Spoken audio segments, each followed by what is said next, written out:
Chapter 23, On the Pilgrim Way. One Sunday evening, Pa's fiddle was singing a Sunday tune, and they were all singing heartily with it. When cheerful we meet in our pleasant home, and the song of joy is swelling, we do pause to think of tears that flow in sorrow's lonely dwelling. Let us lend a hand. The fiddle stopped suddenly. Outdoors a strong voice was singing, "To those who are faint and weary, let us lend a hand to those on the pilgrim's way." The fiddle squawked in amazement as Pa dropped it on the table and hurried to the door. Cold burst in, and the door slammed behind him. Outside it there was an outburst of voices. Then the door flung open and two snowy men stumbled in, while Pa said behind them, "I'll see to putting up your team. Be with you right away." One of them was tall and thin. Between his cap and muffler, Laura saw blue, kind eyes. Before she knew what she was doing, she heard herself screaming, "Reverend Alden! Reverend Alden!" "Not Brother Alden!" Ma exclaimed. "Why, Brother Alden!" He had taken off his cap, and now they could see his pleasant eyes and his dark brown hair. "We're pleased to see you, Brother Alden," Ma said. "Come to the fire. This is a surprise." "You are no more surprised than I am, Sister Ingalls," said Reverend Alden. "I left you folks settled on Plum Creek. I had no idea you were way out west. And here are my little country girls, all grown into women." Laura could not say a word. Her throat was choked with joy of seeing Reverend Alden again. But Mary said politely, "We're glad to see you again, sir." Mary's face was shining with gladness, only her sightless eyes were blank. They startled Reverend Alden. He looked quickly at Ma and then again at Mary. "Mr. and Mrs. Boast are neighbors, Reverend Alden," said Ma. Reverend Alden said, "You were all doing some fine singing when we drove up." And Mr. Boast said, "You did some fine singing yourself, sir." "Oh, I wasn't the one who joined in," said Reverend Alden. "That was Scotty here. I was too cold, but his hair keeps him warm. Reverend Stewart, these are old good friends of mine, and they are friends, so we're all friends together." Reverend Stewart was so young that he was not much more than a big boy. His hair was flaming red, and his face was red with cold, and his eyes were sparkling cold gray. "Set the table, Laura," Ma said quietly, tying on her apron. Mrs. Boast put on an apron too, and they were all busy poking up the fire, settling the kettle to boil for tea, making biscuits, frying potatoes, while Mr. Boast talked to the visitors who stood in the way, thawing themselves by the stove.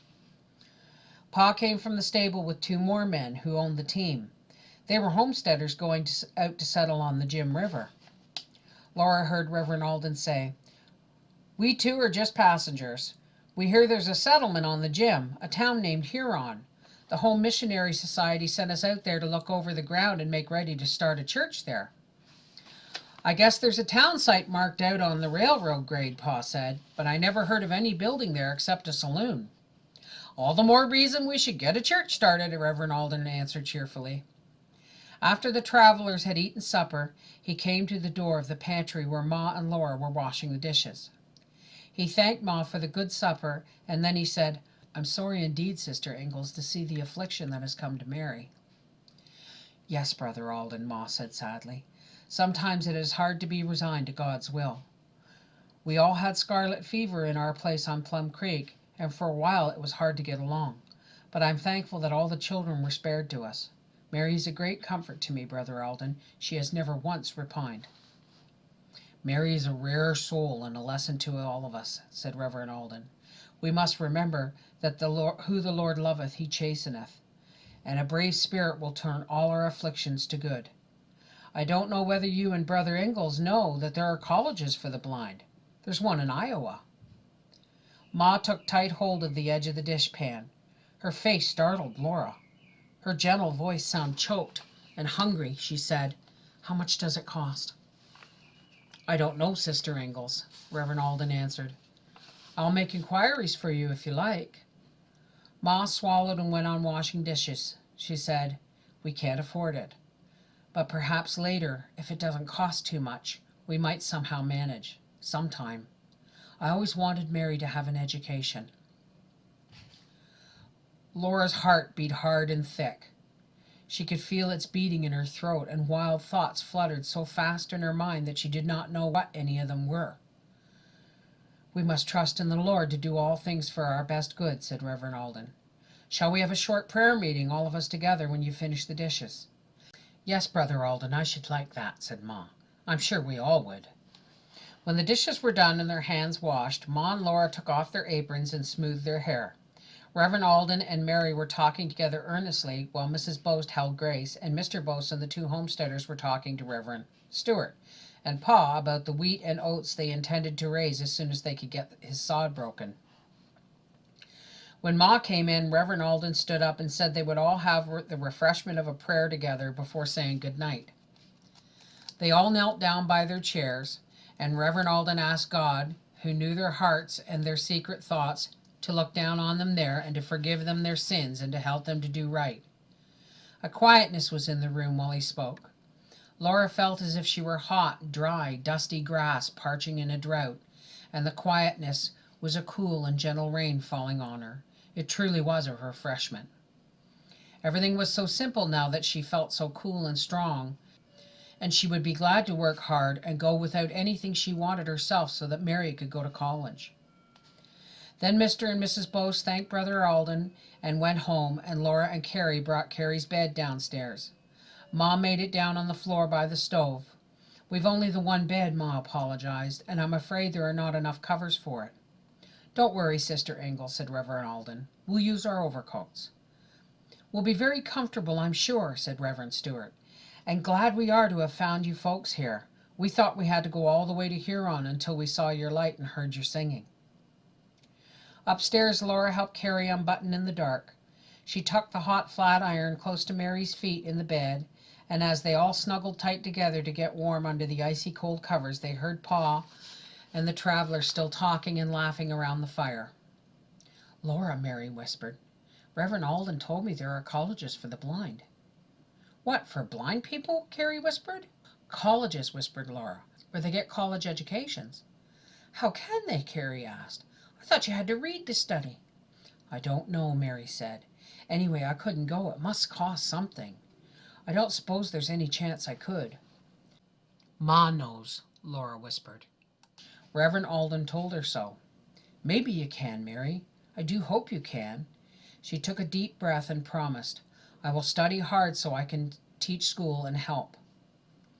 In the morning the travelers' voices and a clatter of dishes woke her, and she sprang out of bed to dress and hurry downstairs to help Ma. Outdoors was crisp and cold. Sunshine gilded the frosty windows, and in the house everyone was hearty and cheerful. How the travelers did enjoy that breakfast! They praised everything they ate. The biscuits were light and flaky, the fried potatoes were brown and finely hashed.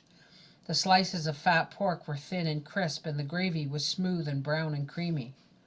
There was hot brown sugar syrup and plenty of fragrant steaming tea. "This meat is delicious," Reverend Stewart said.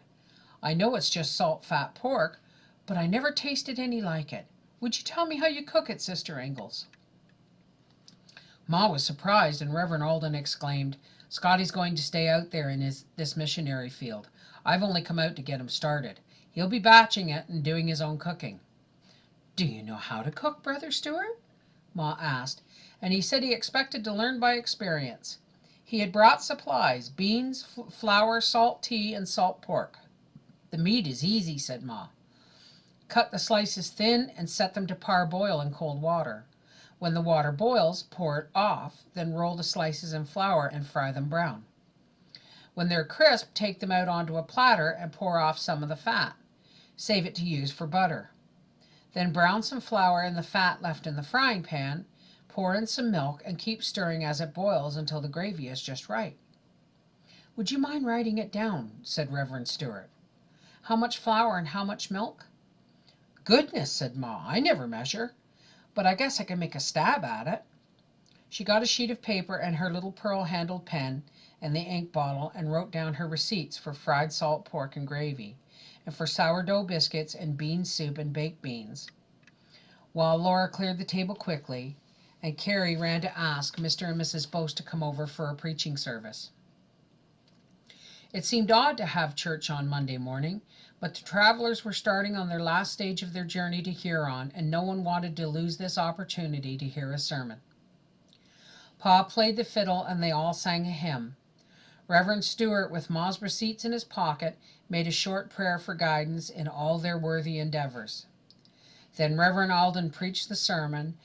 After that, Pa's fiddle gaily and sweetly played, and they all sang, "There's a happy land far, far away, where saints in glory stand, bright, bright as day.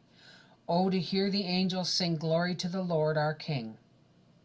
When the team and wagon were ready to start, Reverend Alden said, "You have had the first church service in this new town. In the spring I'll be back to organize a church."